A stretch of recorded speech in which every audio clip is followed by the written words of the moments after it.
Attention mga Filipino senior citizens, Universal Social Pension isa batas na. Ang latest update pag-uusapan natin mamaya-maya.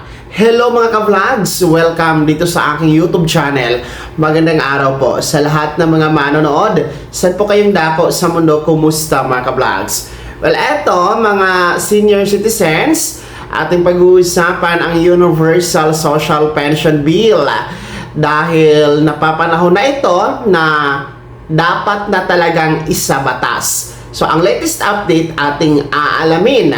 Well, ito po ay nananatili na nasa Kamara pa, no? At base sa ating huling ulat tungkol dito sa Universal Social Pension Bill, pumasa na ito sa House Committee diyan sa Kamara bago pa man nag-Christmas break noong 2025 mga ka-vlogs. At base din po sa ulat na pinost ng National Commission of Senior Citizens or NCSC, ay nagkaroon po ng sesyon o pagpupulong diyan sa Kamara sa pangunguna po ng Senior Citizen Committee, no, ni Representative Milagros Aquino Magsaysay, no, kasama nga po si Representative Kembo bilang isa sa pangunahing may akda ng Universal Social Pension Bill. At ang layunin ng nasabing pagtitipon ay para mangalap ng sapat na perma diyan sa Kamara para po magiging aprobado na ang Universal Social Pension Bill diyan sa Kongreso, no? At ayon sa latest update ay isusumiti na nga ito sa plenaryo, no? Para dadaan na kasi yan sa una, pangalawa, pangatlo at final na pagbasa diyan sa Kamara kung ito'y lulusot mga ka-vlogs. Well, sa ngayon, ang Kamara ay meron po mga pangunahing agenda ngayon, lalong-lalo pa ang impeachment against the Vice President, no? And hindi pa talaga umusad itong Universal Social Pension Bill. Well, baka magtaka kayo bakit ito bumalik sa Kamara. Kasi kung natatandaan ninyo, pumasa na po sa Kamara ang unang version ng Universal Social Pension Bill, no? Noon pang 19th Congress. Kasi ngayon, nasa 20th Congress na tayo. Actually, nasa Senado na nga yun mga ka-vlogs, yung first version. Kaso lang, hindi yun nabigyan ng pansin at hindi naging prioridad. Especially sa komitiba ni Senator Amy Marcos. Kasi siya ang humawak sa nasabing panukala mga ka-vlogs. Hindi ito naging prioridad at hindi talaga ito umusad dyan sa Senado. Ang first version na yon ay 500 pesos yun monthly, no? Kaya lang nakita ng ating mga mambabatas na kung saan yung 500 pesos na yon hindi nasasapat, no, sa panahon natin ngayon dahil nga po sa nagtataas ang presyo ng mga bilihin, no? Dumagdag pa itong krisis sa langis.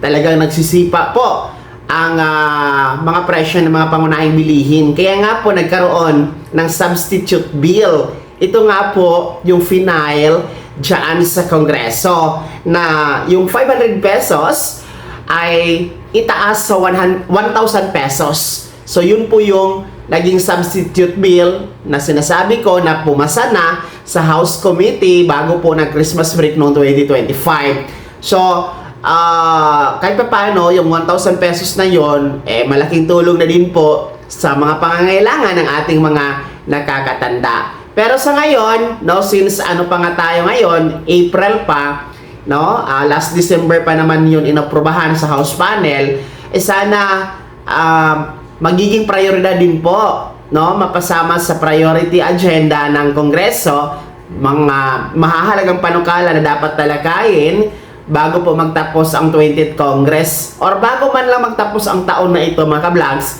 ay papasa na ito dyan sa Kamara. Dapat na talaga itong isa batas, no? Lalong-lalo pa sa panahon natin ngayon na crisis talaga, dulot po ng sigalot sa gitnang silangan. Mabilis po ang pagsipa ng presyo ng langis. Mga pangunahing bilihin na apektuhan din po, syempre mga gamot ng ating mga nakakatanda, mga pagkain, no? Alam naman natin, mga senior citizens, bibihira na lang ang may trabaho. Yung iba umaasa sa pensyon, pero kakarampot lang. Yung iba, walang-wala talaga. So, nararapat na talagang isabatas ang Universal Social Pension Bill dahil ito po ay magbibigay ng pagkapantay-pantay sa lahat ng mga nakakatanda, mayaman, mahirap, may pensyon o wala sa SSS, JSIS or PVAW, no? May sustento sa anak or wala. No, lahat kasama dito, wala nang pipiliin as long as you are a 60 years old and you are a Filipino senior citizen, kayo po ay makakatanggap ng 1,000 piso na buwanang pensyon, no? Mula sa ating gobyerno. And ang mga siwa nito, mamamahala, no, ay ang NCSC na or ang National Commission of Senior Citizens, mga kablogs. So, sana, no, panawagan natin dyan sa Kongreso, sana i-priority nyo din po ang pagsasabatas, no, pag-a-approve dito sa Universal Social Pension Bill dahil marami po ang mga nakakatanda na nag-aantay po na maisabatas ito. And of course, para sa ating mga senior citizens, no, habang tayo ay nag-aantay sa pagsasabatas dito sa Universal Social Pension Bill, wag niyo pong kaligtaan, no? Mag-register na po kayo sa NCSC database. Online lamang po 'yan, no?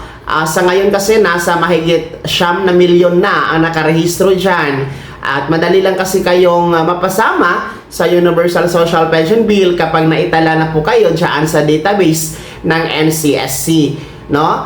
And sa mga hindi marunong mag-register online, punta kayo sa OSCA or sa NCSC Regional Office na nasa inyong lugar o probinsya, no?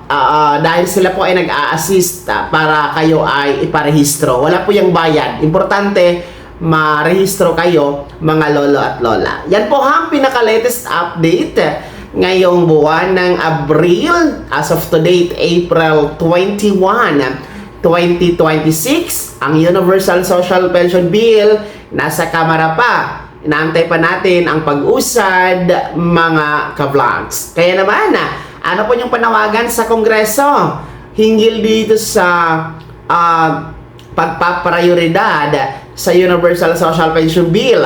Ibahagi niyo po sa comment section na nasa baba, pakilakip ng buong pangalan at kung taga saan kayo. Kung bago ka pa lang sa aking channel o di kaya di ka pa nakasubscribe, i-click niyo muna ang subscribe button na nasa baba. Huwag kalimutan na pindutin ang notification bell, ilagay sa all para una ka sa mga balita na i-upload ko. Maraming salamat po. God bless. Mag-ingat, mga vlogs.